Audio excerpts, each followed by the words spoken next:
se pone de pie, vamos a pedirle a Dios su bendición. Padre, escrito está que no solo de pan vivirá el hombre, sino de cada palabra que sale de tu boca, Señor. Y hoy queremos pedirte, Señor, tu alimento espiritual, Señor, la palabra que da vida. Oh Jesús, háblanos tú, Señor, de manera clara y sencilla en nuestros corazones. Una palabra, Señor, que pueda alumbrar nuestras vidas, que pueda ser, Señor, de bendición, que transforme, Señor, nuestros corazones y bendiga a toda la gente que nos rodea. En el nombre de Jesús. Amén. El mensaje que vamos a tratar el día de hoy se titula ¿Qué más te falta para ser salvo? ¿Qué más te falta para ser salvo? Yo pienso que muchas personas honestas, deseosas de conocer a Dios, se han preguntado, ¿qué necesito yo para ser cristiano? ¿Qué me falta? Porque yo veo a algunas personas llenas de gozo, de bendición, en paz, con sus familias en orden, su matrimonio estable, y seguramente en tu corazón te preguntas, ¿qué me falta a mí? ¿Por qué esas cosas no vienen a mi vida? ¿O por qué en mi corazón yo no tengo esa certeza de ser cristiano, de ser cristiana? Y yo quiero decirte que Dios te quiere hablar a ti para que entiendas que Él desea bendecirte. Y también a los que son creyentes, Dios desea hablar y bendecir, y que nosotros valoremos la grande salvación que Dios ha traído a nuestras vidas. Sin embargo, pasa tiempo y algunas personas comienzan a preguntarse, ¿por qué no opera esto en mí? Vamos a leer Jeremías capítulo 8, versículo 20. Jeremías 8:20 nos dice, pasó la siega, terminó el verano y nosotros no hemos sido salvos. Pasó la cosecha, terminó el verano y nosotros no hemos sido salvos.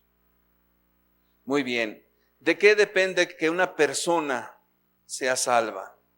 ¿De qué depende? ¿De los esfuerzos de alguien? ¿De la doctrina? ¿De qué depende? De que los pecados de un ser humano sean perdonados. Seguramente en nuestros corazones, en nuestros pensamientos vienen muchas ideas. Quizás alguna idea es, ¿será posible que Dios me pueda perdonar a mí tantas cosas que yo hice en mi vida privada? ¿Será posible que Dios pueda hacer en mí esa obra? O a lo mejor dentro de tu corazón estás diciendo, yo creo que Dios conmigo no quiere absolutamente nada. Bueno, todas esas ideas pueden venir a tu mente, pero yo quiero decirte que Dios puede perdonar cualquier pecado, que Dios puede hacer una obra en cualquier persona, no importa en qué condición se encuentre. Quiero ponerte un ejemplo histórico. Te voy a hablar de la historia de una persona. Este ejemplo es de una mujer llamada Velma Barfield. Esta mujer era una asesina, digo era porque ya murió. Ella se encontraba en la cárcel, en la prisión de Carolina del Norte, ubicada en Raleigh. Era una mujer viciosa, era drogadicta, había envenenado a 4 personas, aunque según los reportes de los periódicos se le atribuían 6 muertes, pero realmente ella reconoció 4. Entre ellas estaba su propia madre, la había envenenado. Ella se encontraba en el corredor de la muerte, pues fue sentenciada a morir. Pero Dios vino cuando ella clamó y mandó a una persona, a un predicador, y esta mujer murió cristiana, murió salva. Ella le dijo a este predicador, quiero que se cuente mi historia porque espero que ayude a la gente a entender lo que Dios puede hacer en la vida de un ser humano odioso y desesperado. Bueno, ella pidió que se contara su historia porque es importante, porque ella había caído en lo más bajo, había matado a su propia madre, había matado a personas que estaban cercanas a ella. Era una mujer que ya no tenía escrúpulos, una mujer que se había enredado en los vicios, una persona que no tenía entrañas ya, alguien que estaba sin esperanza, y sus pecados eran infinitamente terribles, de tal manera que la misma autoridad los mismos seres humanos en la corte dijeron, no puede ser que una persona sea así, mejor que muera. Y como ella pidió que se contara su historia, lo voy a hacer de manera breve. Viene la historia de esta mujer. Primeramente, ella fue una asesina en serie, así fue catalogado, una mujer, una asesina serial, condenada por 6 asesinatos, aunque solamente le comprobaron 4. Fue la primera mujer en los Estados Unidos en ser ejecutada después de la reanudación en 1976 de la pena de muerte y la primera desde 1962. También fue la primera mujer en ser ejecutada por una inyección letal. Históricamente ella fue la primera mujer después de que se instauró la cuestión de la pena de muerte. Velma Barfield nació en la zona rural de Carolina del Sur, aunque ella estuvo en esa frontera cerca de Carolina del Norte. Su padre era un hombre abusivo. En algunas notas y declaraciones personales de ella dice que su propio padre la abusaba sexualmente. Yo quiero pensar que esta mujer vivió atrocidades de su propio padre, sufrió vejaciones, sufrió humillaciones. Y lo más terrible de todo esto es que su madre se enteró de lo que su padre hacía y ella no hizo absolutamente nada por rescatarla de las garras de su propio padre. ¿Qué es lo que puede haber en un corazón así? Mi padre me está abusando sexualmente, mi madre lo sabe y no impide ni siquiera la violencia familiar que hay. ¿Qué sentirá una persona al ser abusada por un tío? ¿Qué sentirá una persona cuando está siendo abusada por un adolescente? ¿Qué sentirá una persona que en lo oscuro, que en lo más íntimo de un hogar comienza a ver todo este tipo de abusos sexuales y golpes y violencia familiar? Seguramente un infierno, amarguras y resentimientos muy fuertes en el corazón de esta mujer, como en la vida de muchas personas que viven y experimentan cosas similares. Ella se dispuso a escaparse y la única forma de huir de un hogar en estas condiciones en aquel entonces era que ella se casara, y efectivamente se casó con un señor llamado Thomas Burke en 1949. Y la historia pareciera que da un giro, pues la pareja tuvo 2 hijos y eran felices hasta que tuvo Velma una histerectomía y desarrolló dolor de espalda. La histerectomía es que le extirparon la matriz y vinieron algunos cambios hormonales, como a muchas personas o mujeres les ocurre en su vida normal. De repente tienen problemas de tipo hormonal y cambia su temperamento, y esto puede hacer que la relación familiar, la relación de pareja se tense. Entonces su marido, al no tener la madurez para soportar la actitud de su esposa, se va al vicio, comienza a beber y comienzan a tener problemas muy fuertes como familia, y ella comienza a entrar en el aspecto de las drogas.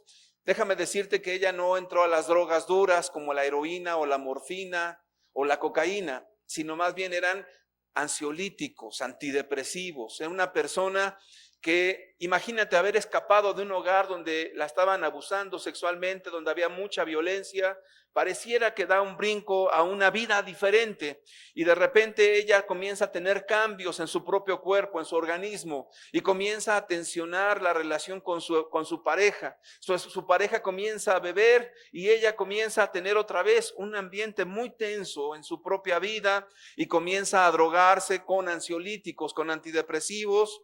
La mujer trata de escapar de su realidad, pero no puede. Tomás Burke comenzó a beber y las quejas de Velma se convirtieron en amargas discusiones. En abril de 1969, después de que Burke se había desmayado, Velma y los hijos se fueron, regresando para encontrar el hogar incendiado y Burke muerto. ¿Lo habrá matado esta mujer? La policía sospecha que fue una muerte generada por ella, probablemente por el deseo de huir de esa realidad al no encontrar una salida. Si tú en algún momento de tu vida crees que no hay una salida a la problemática familiar, si crees que no hay una salida en las situaciones de pareja que tienes, yo quiero decirte que en Dios sí hay una esperanza. Ella no la encontró y prefirió mejor escapar, y de manera accidental, si le podemos llamar así, su esposo murió. Solo unos meses después, su hogar se quemó nuevamente, pero esta vez había un seguro de por medio. También la policía sospecha de que esta mujer ya estaba incendiando su casa para cobrar el dinero del seguro. Alguien que de repente su corazón se trastorna ahora a la avaricia, a buscar el dinero de manera cual fuere, es decir, sin escrúpulos. Como muchas personas se ven atrapadas en la vida pensando que el dinero es la felicidad, que el dinero puede cambiar lo que la vida miserable en esta tierra nos ha dado. Pensar que una buena carrera, una buena posición nos puede alejar de esa vida de violencia, esa vida donde el papá ha sido violento o alcohólico. Seguramente el hijo o la hija dirán: no, yo no quiero esa vida para mí. Yo voy a ser alguien en esta vida. Yo voy a trabajar, voy a tener dinero, voy a tener recursos. Pero, oh sorpresa, muchas personas que ponen su esperanza en el dinero se dan cuenta que el dinero les ha atrapado y tampoco les ha solucionado absolutamente nada. En el año de 1970, Velma se casó con un viudo, Jennings Barfield. De ahí es donde ella tiene el nombre de casada. Menos de un año después de su matrimonio, Jennings murió de un aparente ataque al corazón, dejando a Velma viuda una vez más. Dos cosas que pudieron ocurrir: una, que ella misma lo haya matado, o dos, que simple y sencillamente el hombre de manera circunstancial muriera. La policía presume o piensa que ella lo mató. ¿Cómo era la forma de escapar de ella? Huyendo de una circunstancia para enrolarse en otra, huyendo de esa para volver a ser atrapada en otra circunstancia. Querido amigo y querida amiga, ¿cuántas veces te sientes atrapado ya en una circunstancia? En una relación dañina, en una relación destructiva, donde dices: no puedo salir, pareciera que estoy en una cárcel, pareciera que estoy en esta prisión y no puedo salir. Esta mujer, Velma, al sentirse de esa manera, ella buscaba siempre la salida más corta.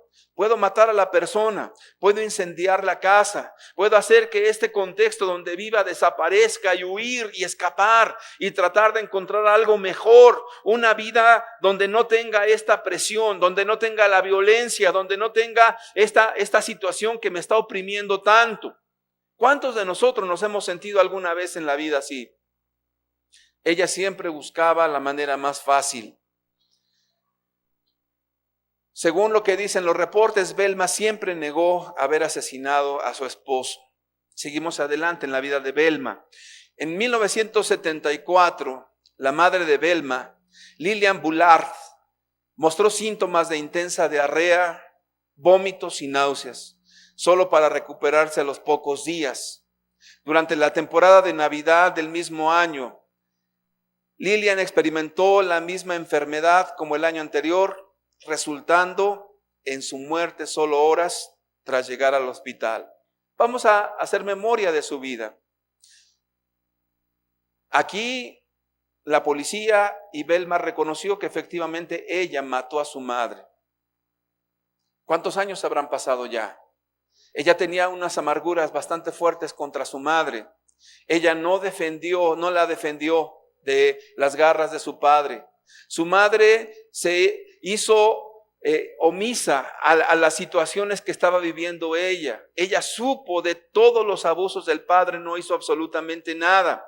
Llega el momento en que queda esta mujer anciana y al cuidado de Velma, y en un momento de Navidad ella decide envenenarla.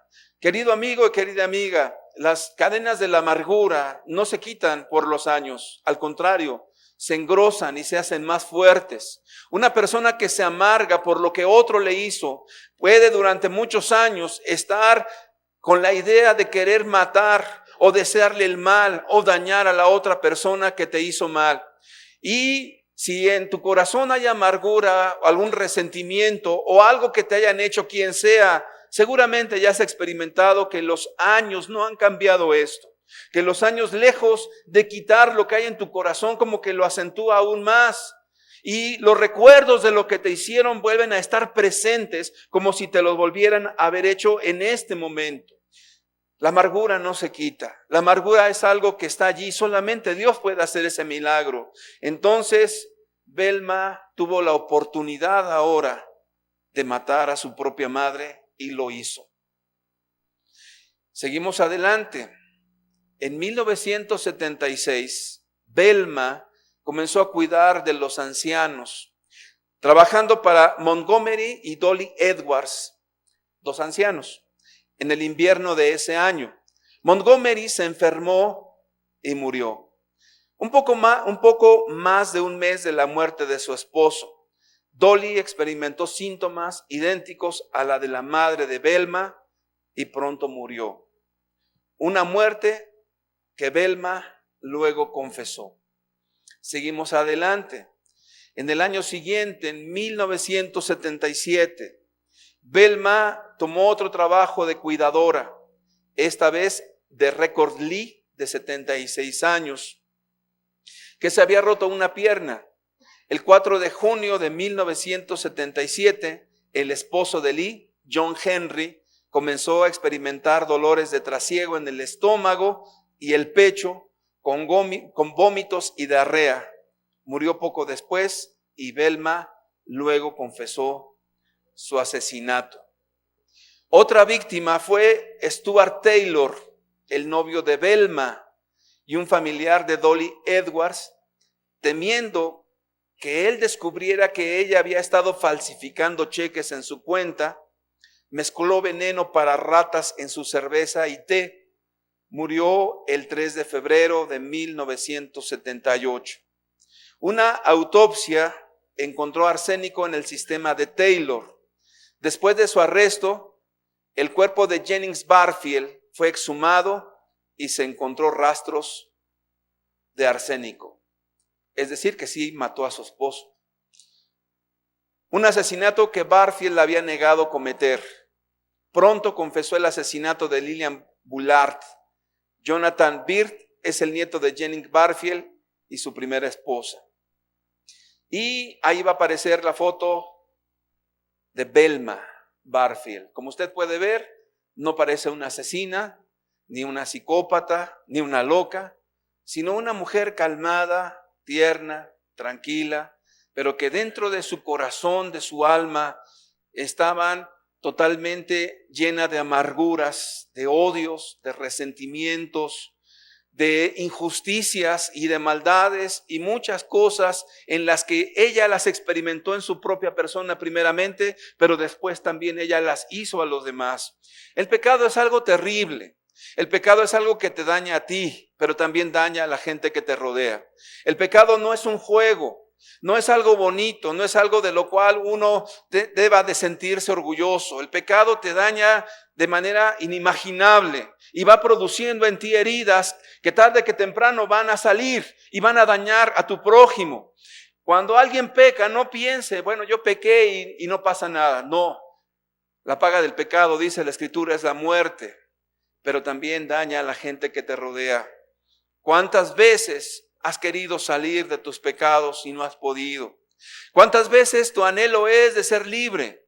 Jesús ha prometido que y conoceréis la verdad y la verdad os hará libres. El que cree en Jesucristo será verdaderamente libre. Jesús vino a abrir la cárcel de los que están en prisión de oscuridad, en prisión de maldad. Sin embargo, hay personas que dicen, pero yo no alcanzo a entender por qué yo no me convierto, por qué yo no tengo esa libertad que otros dicen, por qué yo no tengo esa claridad del perdón de mis pecados, por qué yo todavía me siento amarrado, todavía en mi corazón hay muchas dudas, muchas inquietudes. ¿Por qué? Dios quiere contestar esa pregunta. No es tu vida lo que te hace diferente, sino es tu actitud hacia Dios. Quiero ponerte un ejemplo. El ladrón en la cruz. Todos hemos leído en la Escritura respecto cuando Jesús estuvo allí en la cruz, que había 2 ladrones, uno a la derecha y otro a la izquierda de Jesús.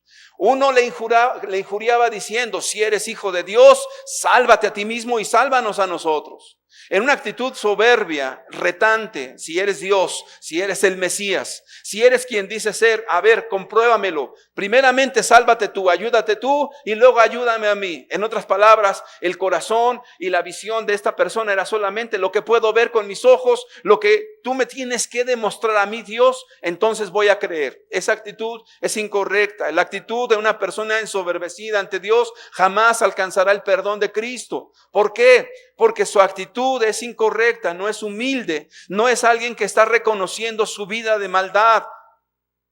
Belma reconoció su condición pecadora y aunque murió de la inyección letal, pudo arrepentirse, pudo pedir perdón, pudo restituir la mujer, pudo experimentar lo que es ser llena del Espíritu Santo, pudo comprender el sacrificio de Cristo en la cruz, pudo entender que la sangre de Jesús nos limpia de todo pecado. Pero el ladrón, uno de los ladrones en la cruz, no. Sin embargo, hubo otro que con una actitud humilde reprendió a aquel hombre soberbio y le dijo: ¿ni aún temes estando tú en la condenación? En otras palabras, primeramente reconoció que eran pecadores, reconoció que estaban mal, reconoció que merecían la condenación eterna, reconoció que estaban esclavos, reconoció su necesidad de un Salvador, reconoció que por sus propias fuerzas no puede ser libre, reconoció que necesitaba al Mesías, reconoció que necesitaba a Jesús. Y entonces en un acto de humildad le dijo: acuérdate de mí cuando vengas en tu reino. No lo cuestionó, no puso en tela de juicio si tenía poder o no tenía poder, sino en un acto de contrición, de humildad, dijo: acuérdate de mí. Lo dio por hecho. Tú eres Dios, tú eres el Mesías, tú eres el único que puede librarme, tú eres el único que puede hacer mi vida diferente. Y Jesús le dijo: de cierto te digo que hoy estarás conmigo en el paraíso. Y una cosa importante, este hombre que estaba en la cruz no pudo restituir por la circunstancia en la que se encontraba. No se bautizó tampoco. Sin embargo, en el último momento alcanzó el perdón de Dios. No es la circunstancia, sino la actitud con la que te acercas a Dios. Yo quisiera que meditaras en esa actitud que has tenido, no para con los líderes de una iglesia, no para la gente, sino la actitud que tú tienes hacia Dios, la humildad que necesitas para reconocer el poder que en Él hay, el amor que en Él hay, la compasión que tiene Cristo, porque la Biblia nos dice que un corazón contrito y humillado Dios no desprecia. Un corazón entristecido, un corazón dolido, un corazón quebrantado, un corazón humillado. ¿Y qué es eso? Alguien que ha reconocido toda culpa, alguien que no está poniéndole flores a su pecado, alguien que no está escondiéndolo para que no le descubran, sino que alguien que en verdad delante de Dios se ha postrado diciéndole: solamente tú me puedes salvar, solamente tú me puedes hacer nuevo, solamente tú puedes cambiar las intenciones de mi corazón, solo tú puedes lavarme con tu sangre. Un corazón contrito y humillado Jesús no desprecia. Cada vez que vamos a los hospitales y le predicamos a alguna persona, cuando vamos y le decimos: es urgente que usted se salve, el enfermo como que pone una cara confundida y dice: ya me voy a morir. ¿Por qué dicen eso? Porque generalmente la salvación se relaciona con un acto de morir. Y siempre les digo: ¿necesitas morirte para salvarte? ¿Necesitas llegar al borde de la muerte para tomar una decisión y buscar a Dios con humildad? La respuesta conmueve. La mayoría de los enfermos siempre está pensando: cuando yo salga voy a hacer esto, cuando yo tenga otra vez salud, o comienzan a decirle a Dios como si fuera una especie de intercambio. Si tú me sanas, yo voy a hacer esto. Si tú haces esto, yo voy a hacer lo otro. Si tú esto, entonces yo voy a hacer aquello. Siempre entendiendo mal el principio. ¿Por qué? Porque el corazón no es el correcto. Cuando hay humildad, no importa la salud, lo que importa es que Dios esté contigo. Lo que importa es que Dios te perdone, salgas o no salgas de un hospital, estés sano o no estés sano, te saque o no te saque. Lo importante es que Dios te perdone. Pero trágicamente la mayoría de las personas pone su expectativa en la salud o en otra cosa, o comienzan a intercambiarle cosas a Dios en lugar de mirar su vida y reconocer humildemente lo que Dios quiere para sus vidas. ¿Cuál es la razón o cuál es el fondo de lo que hay en el corazón, en el alma de la persona?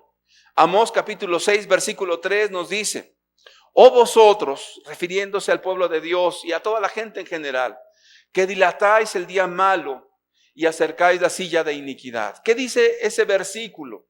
¿Qué dice? Bueno, lo que está diciendo ese versículo es que en el fondo la persona todavía desea hacer lo malo. Que en el fondo la persona todavía desea hacer cosas que están prohibidas en la ley moral de Dios. Que la persona todavía en la amargura está aún satisfaciendo esos deseos de venganza. Ojalá te mueras, ojalá te pase algo, o te vaya mal en la vida, ojalá que las cosas no te salgan como sea, o con la mujer que te fuiste que te vaya muy mal. La persona todavía se deleita en el deseo de venganza y su corazón todavía no está dispuesto para Dios. La persona que está hundida en las drogas, todavía la droga le atrae, le seduce y vuelve a caer, para luego entrar en un ciclo terrible de remordimiento. ¿Y por qué lo hago? ¿Y por qué me estoy gastando el dinero de mi familia? ¿Y por qué estoy tan esclavo a esto? Y de repente dice: ahora sí lo voy a dejar, ahora sí voy a dejar la droga, ahora sí voy a dejar esto, para luego sentirse otra vez atraído, seducido y vuelve a caer, y otra vez vuelve a llorar, y otra vez se vuelve a levantar, y otra vez vuelve a caer. Y ese ciclo donde está dándole vueltas a ese pecado, en el fondo lo que dice Dios es que la persona quiere seguir en eso. Sí, quiere seguir en la droga, quiere seguir todavía haciendo lo malo. Esa es la razón. Y algunas personas comienzan a justificarlo diciendo: es que realmente no puedo dejar el pecado, realmente no puedo dejar de hacer lo malo. No puedo dejar de hacer todas aquellas cosas que me esclavizan. No puedo. Y entonces, como diría un predicador, imagínate que alguien diga: es que no puedo dejar de decir mentiras. Y que de repente llegara un narco y le dijera, y te pusiera una pistola en la sien y te dijera: cuando digas una mentira te voy a matar. A la primer mentira que digas te voy a matar. Te pregunto yo, ¿mentiría la persona? ¿Sería cuidadoso en sus palabras? ¿Por qué? Porque el temor a que lo maten le impide decir mentiras. Es decir, una pasión vino a someter a otra pasión, pero queda demostrado que el pecado se puede dejar cuando la persona está dispuesta a hacerlo. Por eso Dios llama a los hombres al arrepentimiento. Deja de hacer lo malo. Confiesa tus faltas. Restituye a la gente a quien le debes, a quien le ofendiste, a quien se sienta agraviado por tu conducta. Ve y pídele perdón. Haz un cambio de camino, te pide Dios, para que entonces Él pueda perdonarte, para que Él te perdone, para que entonces puedas experimentar la salvación que es por la fe en Cristo Jesús. Busca a Dios. No se entiende esa urgencia. Mateo capítulo 8, versículo 21 y 22. Vemos que este es un mal común en las personas. Otro de sus discípulos le dijo: Señor, permíteme que vaya primero y entierre a mi padre. ¿Qué será más importante, un padre o la salvación? Jesús le dijo: sígueme, deja que los muertos entierren a sus muertos. ¿Está Dios pidiendo que seas desconsiderado con tu padre? En ninguna manera. Pero sí te está diciendo Dios que en comparación de tu alma, del perdón de tus pecados, de lo que Dios hace en tu vida, en comparación de ir a ver a tu padre, es más urgente que conozcas a Dios y Él te perdone, y que busques a Dios con todo tu corazón. pero casi siempre hay una antes de. Una mujer en una ocasión dijo, primero me caso y ya luego voy a buscar mi salvación, voy a buscar a Dios. Después dijo, voy a trabajar para pagar la renta, para pagar todas las cosas que tengo. No tengo tiempo para buscar de Dios, mucho menos para congregarme. Primero voy a arreglar unas cosas con mi esposo, entonces luego voy a buscar de Dios. Primero tengo que sacar adelante a mi hijo, lo tengo que ayudar. Otro de mis hijos está en las drogas, voy a estar con él, no puedo dejarlo solo, ya que cambie de trabajo porque me está exigiendo demasiado. Siempre hay un antes, siempre hay un pero, siempre hay algo más urgente, siempre hay algo que va a llamar tu atención más que todas las cosas, antes que Dios. Y eso es precisamente un desprecio a Dios. Porque la Escritura dice, buscad primeramente el reino de Dios y su justicia, y lo demás vendrá por añadidura, ¿o no es así? Entonces, cuando tú dices Dios es primero, tiene que ser primero. Antes que tus hijos, antes que tu esposa, antes que tu esposo, antes que tu padre, antes que tu madre, antes que tú mismo. Primero es Dios. Buscad primeramente el reino de Dios y su justicia, y todas las demás cosas vendrán por añadidura. Y Dios prueba los corazones. ¿Cuántas veces alguien comienza a buscar a Dios y comienza sinceramente buscando de Dios, y de repente la esposa le dice, te voy a dejar porque estás buscando de Dios, has cambiado de religión y ya no quiero nada contigo, me voy de la casa? Y la persona dice, no, ¿cómo que se va de la casa mi esposa? Si antes que no buscaba de Dios, medio llevábamos las cosas, pero ahora que comienzo a buscar de Dios, mi esposa se va. Entonces, no, primero tengo que arreglar las cosas con ella, tengo que explicarle, tengo que darle razones, tengo que darle argumentos por qué es importante que yo busque a Dios. Quiero convencerla a ella, y lo que pasa es que ni la convences y ni buscas a Dios, y entonces tu corazón fue pesado en balanza y no pusiste primeramente a Dios. Si tú en verdad buscas a Dios, agárrate de Dios y no voltees. ¿Por qué? Porque serás probado si en verdad estás buscando de Dios, si en verdad estás poniendo a Dios en primer lugar. Comienzas a buscar de Dios y de repente tu negocio comienza a ir a la baja, y de repente te requiere más tiempo y estás comprendiendo cosas espirituales importantes para tener un encuentro con Jesús. Entonces dices, no, es que necesito trabajar más, es que necesito afanarme más, necesito sacar adelante el negocio. Entonces fue primero el negocio, fue primero Dios. Si tú buscas a Dios, Él te va a dar la sabiduría para cómo sacar adelante tu negocio. Pero es primero Dios. ¿Cuántas veces eres probado? Porque muchas veces con tu boca has dicho, si yo quiero buscar a Dios, si yo quiero convertirme a Dios, si yo quiero entregar mi vida a Dios, si yo quiero, anhelo estar con Dios. Y viene la prueba inmediatamente y caes. Y viene la prueba y caes. ¿Por qué? ¿Por qué llevas tanto tiempo sentado en esa silla oyendo mensajes? Porque la verdad, la letra mata, dice la Biblia, pero el Espíritu es el que da vida. Y tanta letra que estás acumulando en tu cabeza, lo único que está haciendo es que te está matando. Te está haciendo mal. Porque lo que Dios quiere es que te levantes de esa silla y busques de Dios con todo tu corazón y tengas una experiencia con Dios. ¿De qué sirve tanta letra? Santiago 4, versículo 13 y 14 nos dice, vamos ahora, los que decís, hoy y mañana iremos a tal ciudad y estaremos allá un año y traficaremos y ganaremos, cuando no sabéis lo que será mañana. Porque, ¿qué es vuestra vida? Ciertamente es neblina que se aparece por un poco de tiempo y luego se desvanece. ¿Qué es la vida? Un poco de neblina que es y luego se desvanece.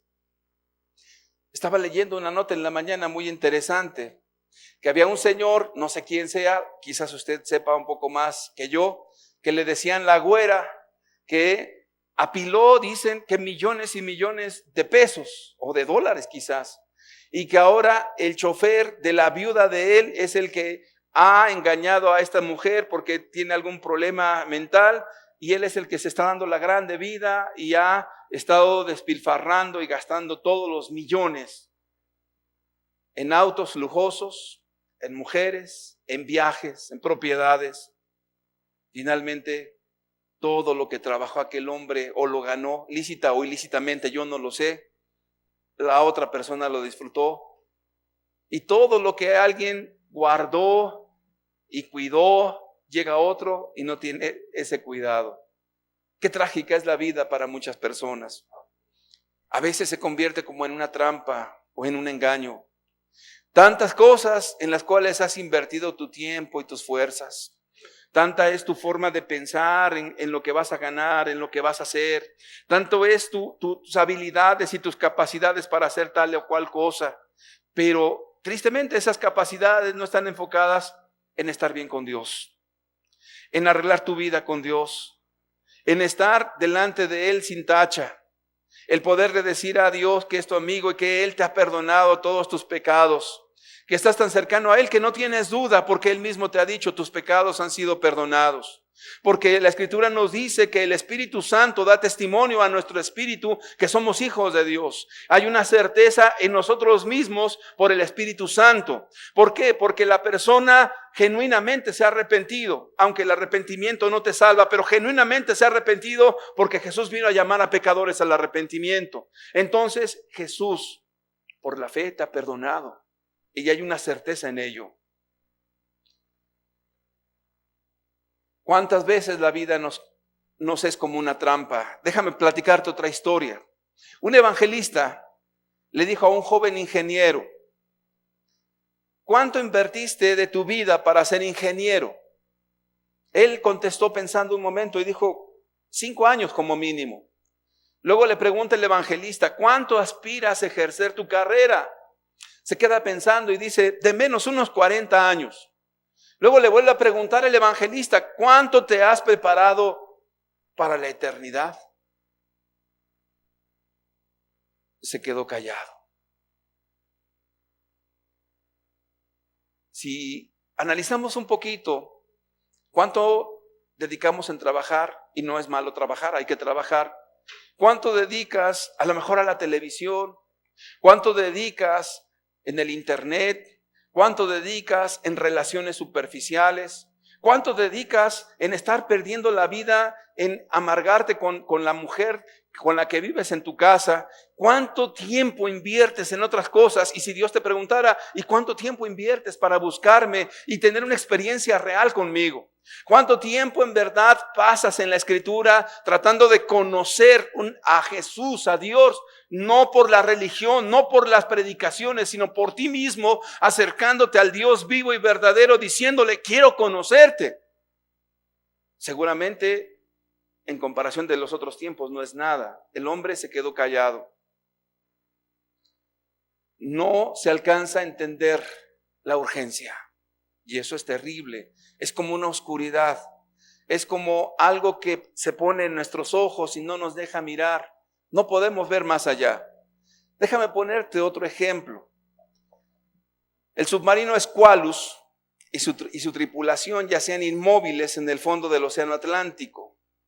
Había otro submarino que fue diseñado exactamente como una réplica del Squalus y se llamaba el Sculpin. ¿Qué fue lo que pasó con el submarino Squalus? Tuvo un problema, le comenzó a entrar agua. Pequeño detalle para un submarino. Entonces lo que pasaba era que los tripulantes lo único que podían hacer era replegarse al pico del submarino a una parte y cerrar prácticamente herméticamente el submarino y dejar una pequeña cápsula que les daría vida quizás 1, 2, 3 días o quizás dependiendo de la capacidad de soportar a ellos. No había luz, no había nada y entonces el submarino se fue a pique. Entonces el submarino Sculpin los comenzó a buscar y a rastrear. Entonces, después de que lo localizaron, bajaron una campana de 10 toneladas. Usted puede buscarlo en internet, ahí va a aparecer hasta el video si lo quiere ver. Una campana de 10 toneladas para salvar a 33 tripulantes de ese submarino. ¿Qué era el asunto? Era toda una hazaña porque tenía que llegar un buque de guerra, bajar esa olla de 10 toneladas, bajarla hasta el submarino, meterse algunos buzos para tratar de conectar esa olla con el submarino exactamente donde se encontraban los los tripulantes, y era una labor titánica. Para aquel entonces era imposible. Ya que lograron conectarla, no podían más que sacar de 2 o 3 solamente y tenían que hacer varias maniobras. Imagínate que ya una vez que de repente vieron que había esa forma de salvarse, te imaginas a todos ellos tranquilamente diciéndonos: espérame, déjame pensarlo, no sé si me quiera salvar, estoy bien a gusto aquí en el submarino, me voy a morir en un rato, pero déjame pensar a ver si quiero salir. ¿Tú crees que dirían eso? Yo creo que cuando vieron la oportunidad de salir, quizás dijeron: yo voy primero. La cuestión era la salvación, era la única salvación. No había un déjeme pensarlo. Nosotros como seres humanos no estamos viendo que el submarino está hundido. No estamos viendo que el mundo está hecho pedazos. No estamos viendo que la gente se ha apartado de Dios de manera drástica, que Dios ha sido echado fuera de las universidades. Las universidades son ateas. Las universidades están justificando el pecado, están contra los principios de la Biblia. En Estados Unidos ya no se puede hablar de Dios, ni en México, ni en ningún lugar. El mundo entero ha dicho: Dios, hazte a un lado, no queremos saber nada de ti, el submarino se ha hundido. ¿Cuál es la esperanza de este mundo? Lo que Belma comenzó a visualizar: el dinero es la esperanza, matar gente es la esperanza, el tener poder es la esperanza, el tener un cambio y buscarlo al precio que sea es la esperanza, buscar otro contexto es la esperanza. Oye, ¿y Dios no es la esperanza? No, Dios no es la esperanza. El submarino se ha hundido y Jesús, que es el Salvador del mundo, ha venido a darnos una oportunidad. Pero le dices en tu corazón: déjame pensar. Eso a nuestra lógica nos dice: es una necedad. No puede ser. El Salmo 14, versículo 1 dice: dice el necio en su corazón: no hay Dios. Se han corrompido, hacen obras abominables, no hay quien haga el bien. ¿Dónde dice el necio? En su corazón. ¿Y quién es un necio? Aquel que repite esas mismas necedades una y otra vez. Aquel que vuelve a ser amarrado por la amargura y enredado y sigue odiando y está amarrado en la amargura, vuelve otra vez a su misma necedad.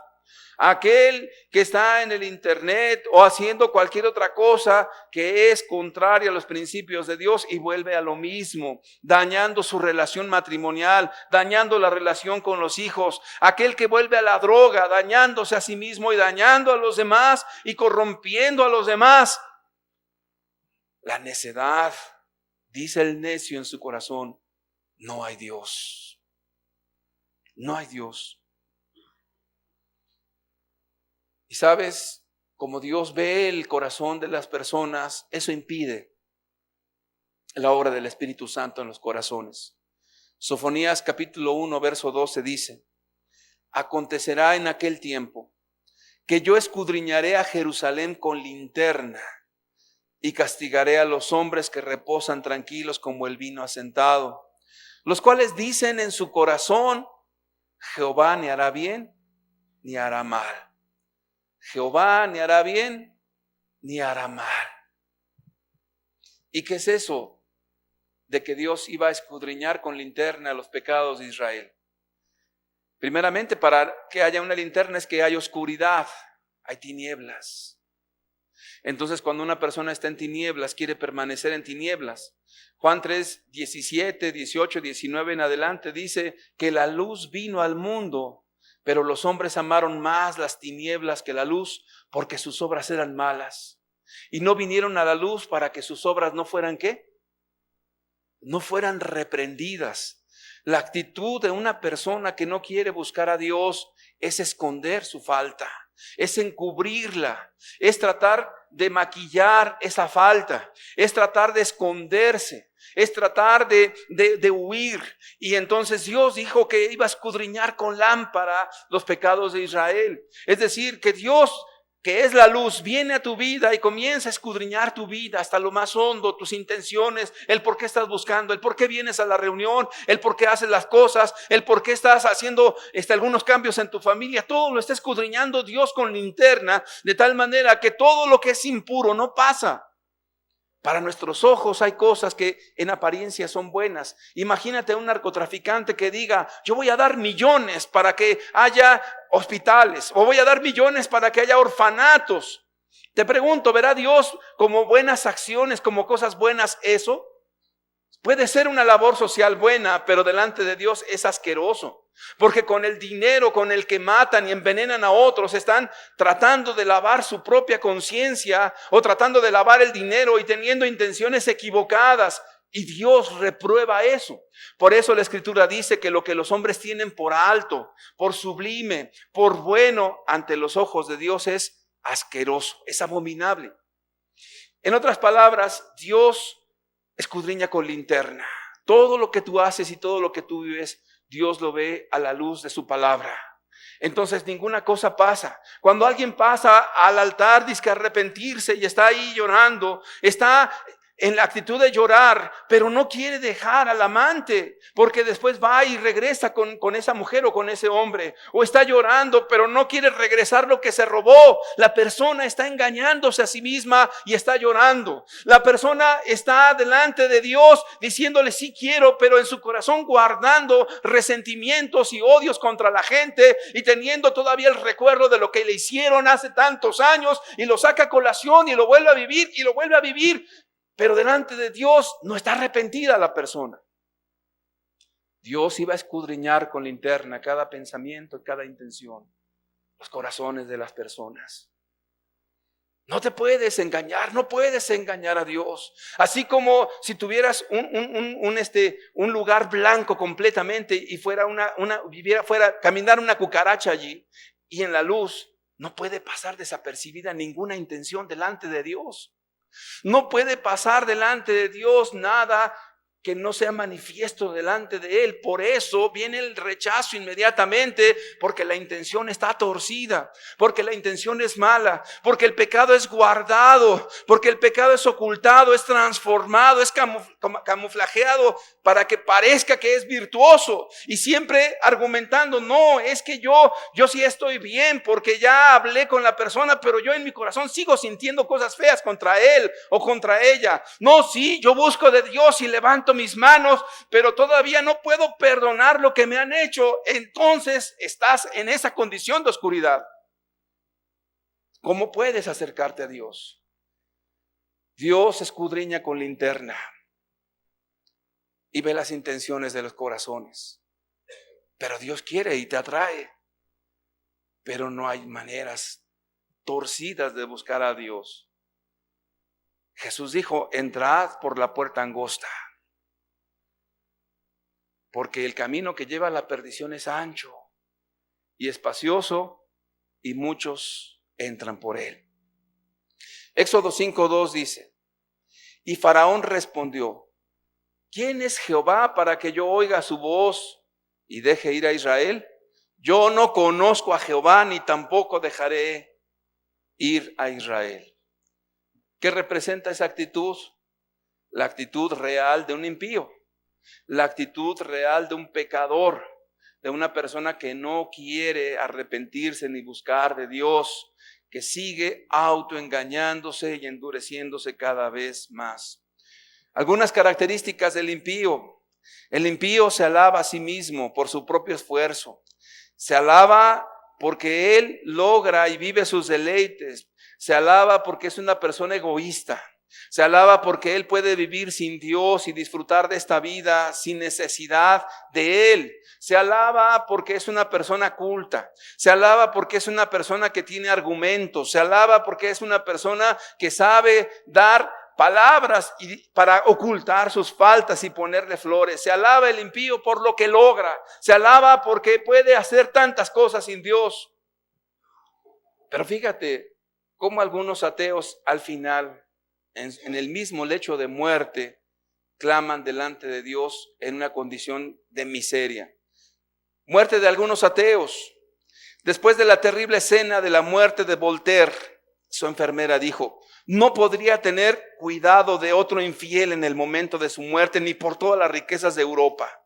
¿Cómo habrá muerto este hombre ateo, Voltaire? Que la mujer que lo cuidó dijo, jamás vuelvo a cuidar a alguien que esté en esa condición. Me hallo entre llamas, dijo Hume, el ateo. Quedaos conmigo, tengo miedo de estar solo, decía Paine, famoso promotor del ateísmo en América.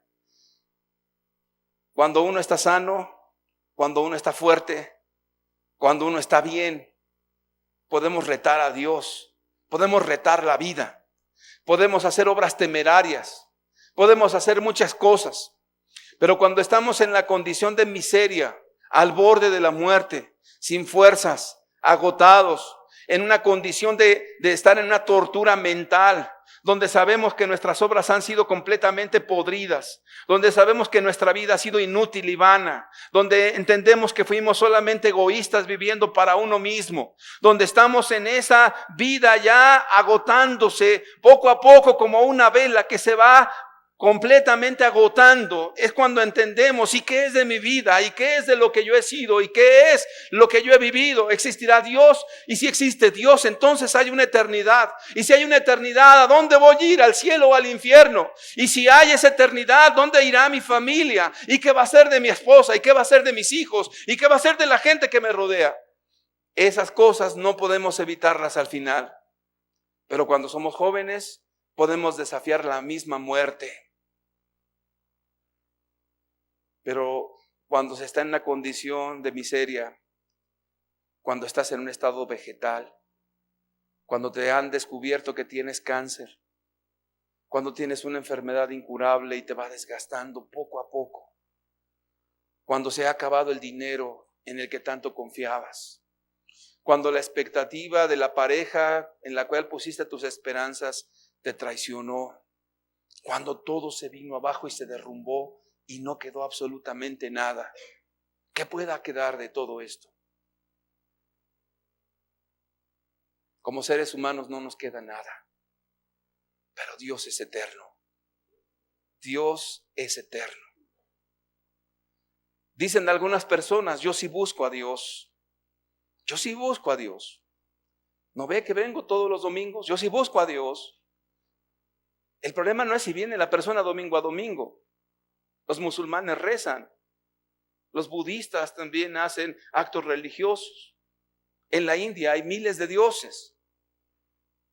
La pregunta no es si viene o no viene, si la pregunta es si se acerca usted con sinceridad a Dios o no. Oseas capítulo 6, versículo 4 dice, ¿qué haré a ti, Efraín? ¿Qué haré a ti, oh Judá?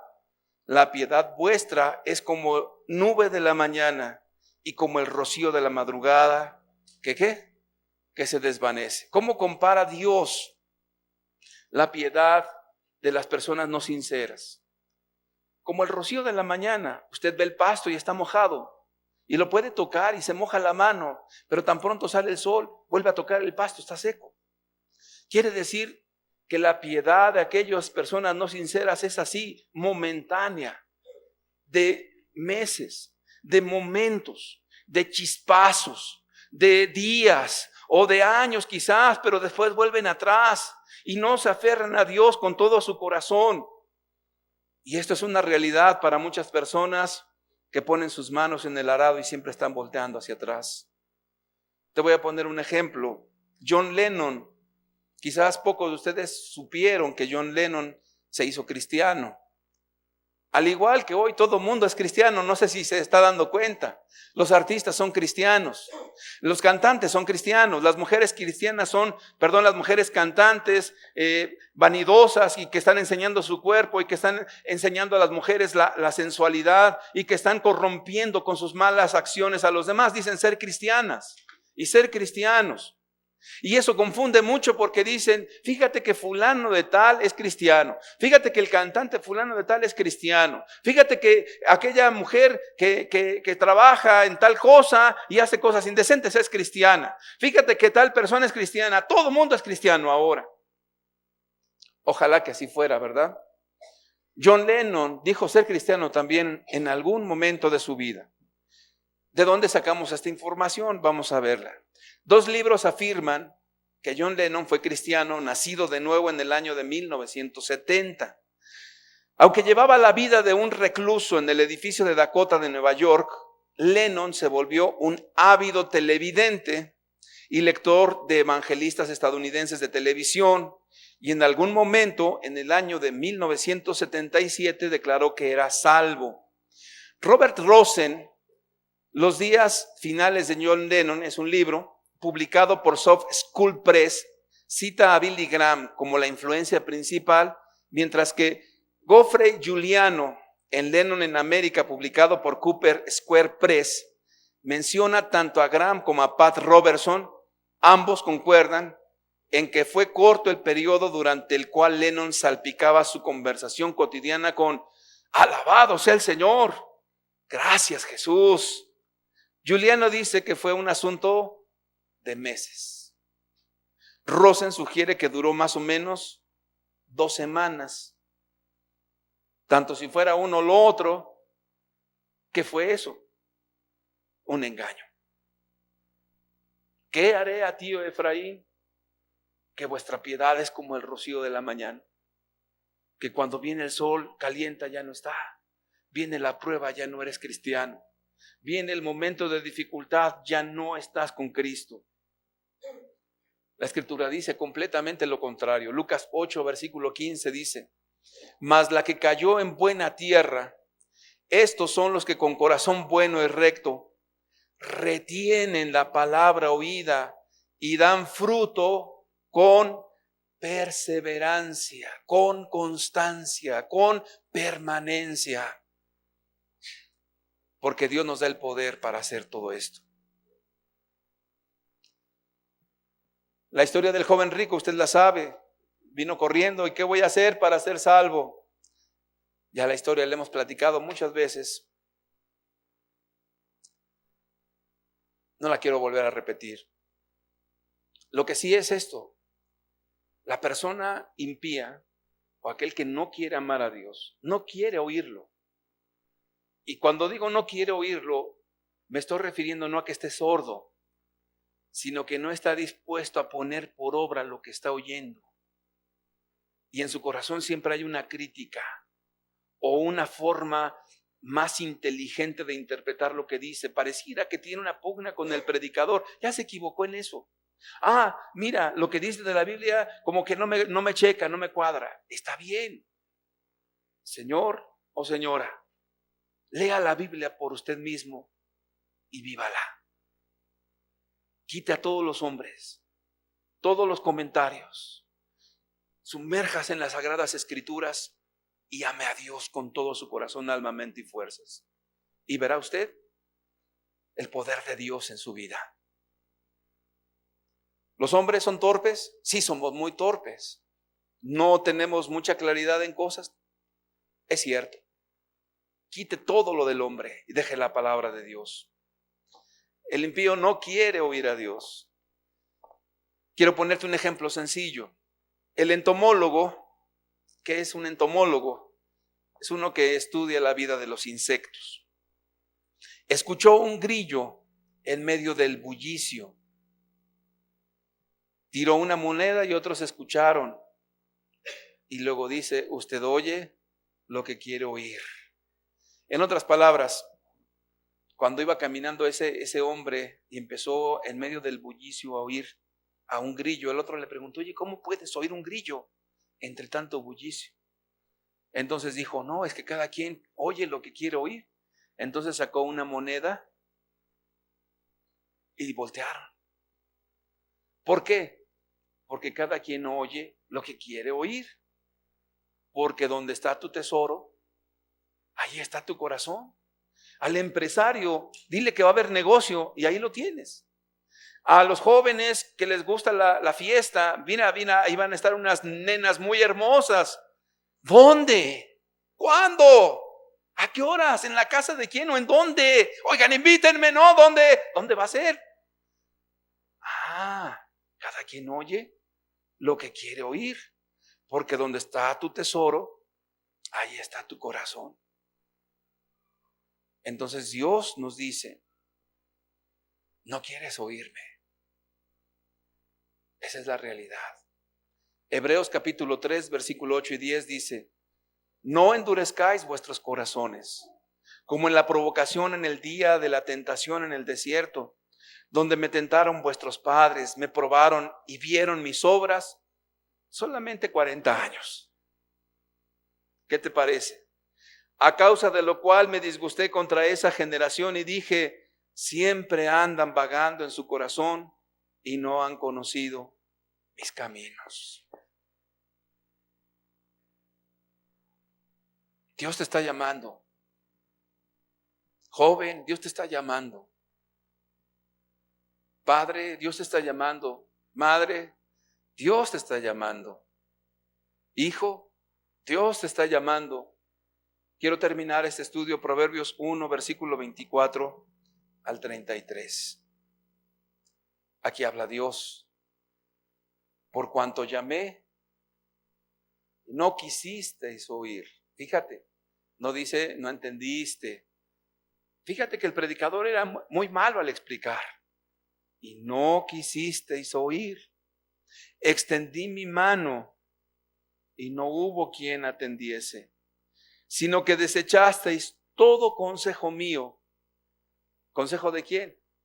De Dios. Quita el predicador, quita todo lo que dice. Todos los predicadores, hazlos a un lado, no sirven. Pero la palabra de Dios es viva y es eficaz.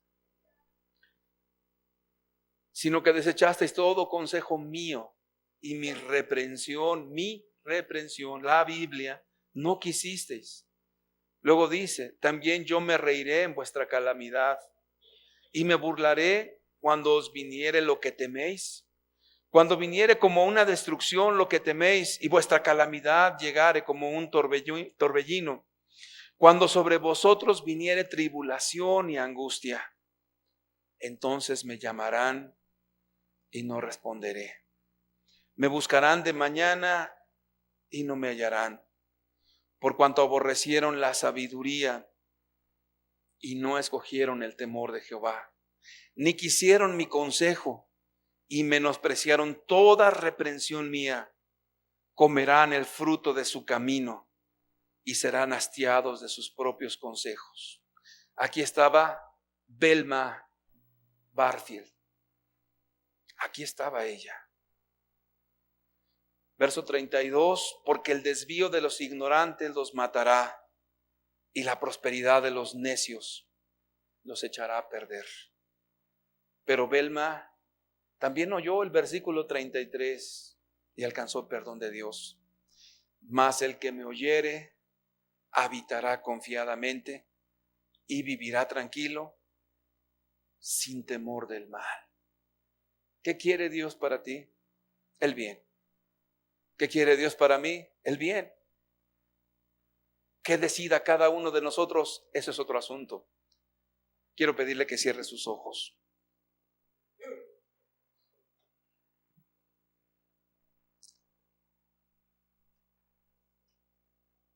Oh Señor, grande es tu palabra. Tus dichos son eternos. Tu palabra es perfecta que convierte el alma, Señor. ¿A dónde podemos escapar, Señor? ¿A dónde podemos huir de tu Santo Espíritu? Si subiéremos a los montes, allí estás tú. Hasta el mismo Seol, Señor, también estás tú. Oh Señor, atráenos a ti y en pos de ti correremos.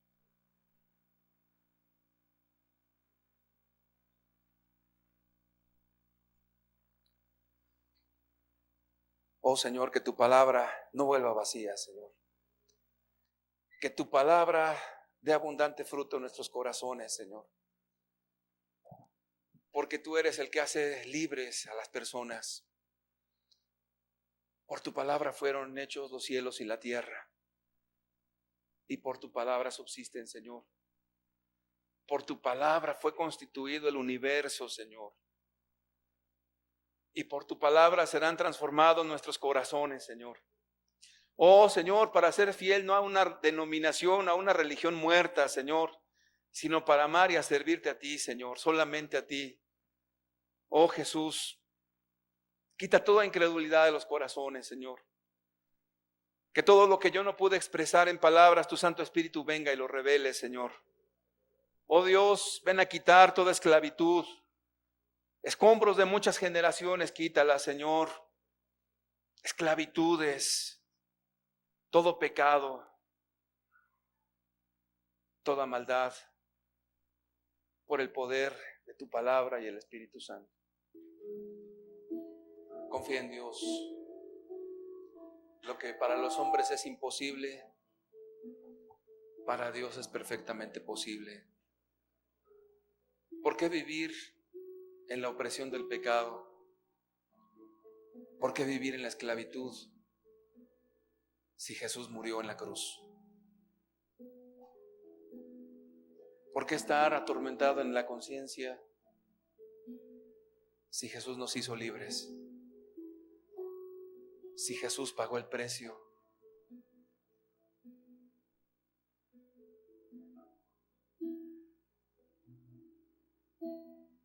¿Cuánta paz hay en la presencia de Dios? ¿Cuánto descanso?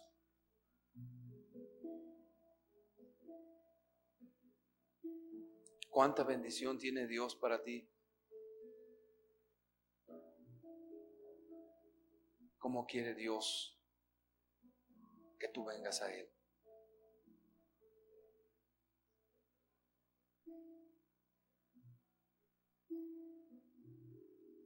Ya que estás aquí, en la santa presencia de Dios,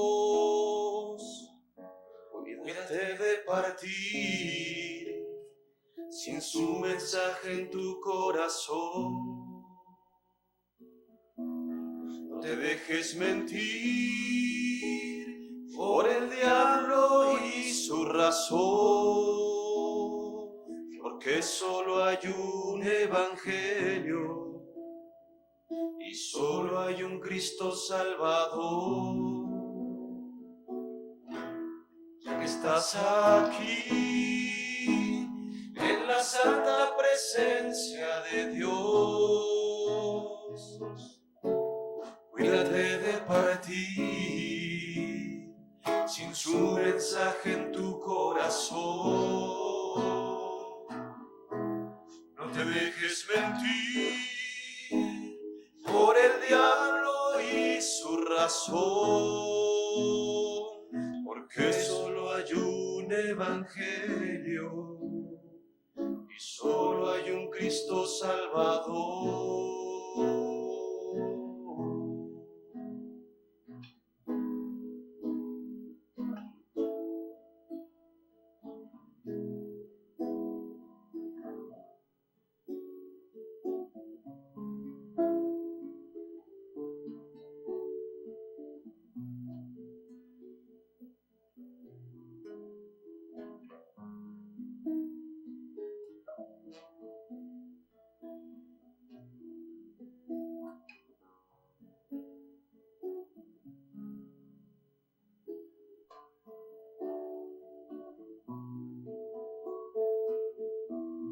Ya que estás aquí en la santa presencia de Dios, cuídate de partir sin su mensaje en tu corazón. No te dejes mentir por el diablo y su razón, porque solo hay un evangelio y solo hay un Cristo Salvador. Ya que estás aquí en la santa presencia de Dios, cuídate de partir sin su mensaje en tu corazón. No te dejes mentir por el diablo y su razón, hay un evangelio y solo hay un Cristo Salvador.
El atardecer se fue cuando el sol se ocultó.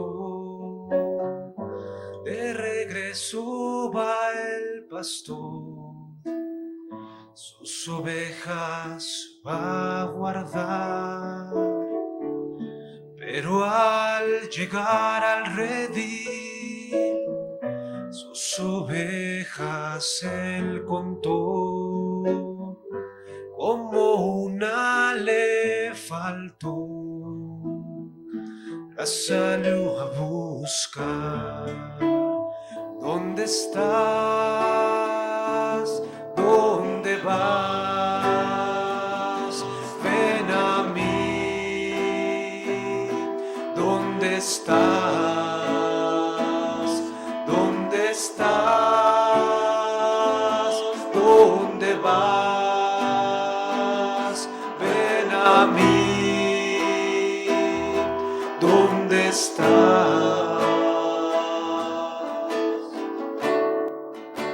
La noche oscura está, mas a él no le importó. De regreso va el pastor, su oveja va a buscar. Jesús es el buen pastor, que la vida por su oveja da. Como tanto la amó, la salió a buscar. ¿Dónde estás? ¿Dónde vas? Ven a mí.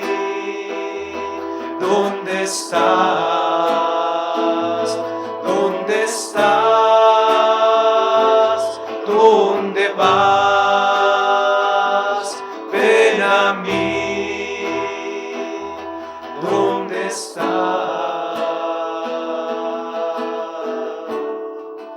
Por montes y valles buscó, hasta que al fin la halló. En sus brazos la tomó y volvió al redil.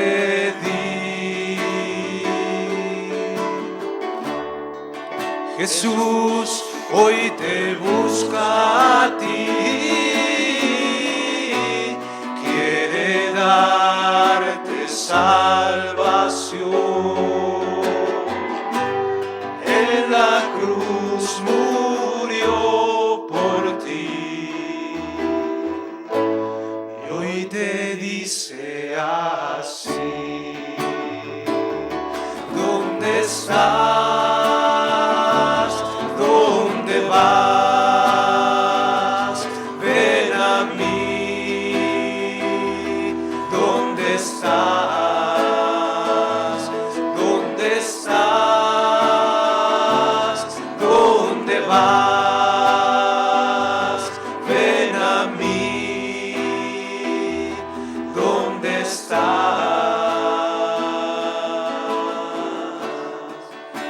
Por montes y valles buscó hasta que al fin la halló. En sus brazos la tomó y volvió al redil.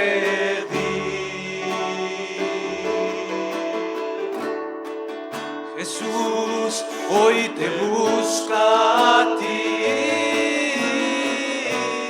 quiere darte salvación. En la cruz murió por ti y hoy te dice así: ¿dónde estás? ¿Dónde vas? Ven a mí. ¿Dónde estás? ¿Dónde estás? ¿Dónde vas? Ven a mí. ¿Dónde estás? ¿Dónde estás? ¿Dónde vas? Ven a mí. ¿Dónde estás?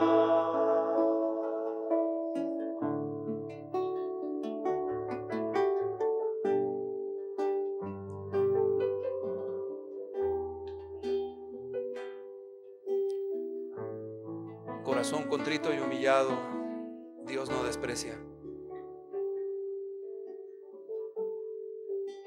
La mano de Jesús está extendida para ti.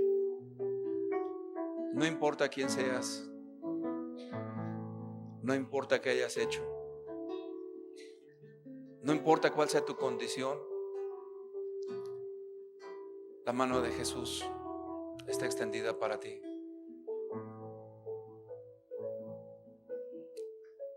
Tú tomarás la última decisión. Gracias, Jesús, por tu palabra, por tu amor. Tú estás aquí, Señor.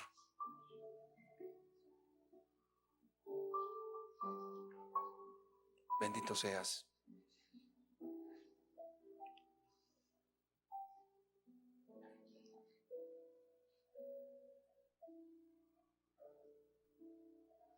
Que Dios les siga bendiciendo.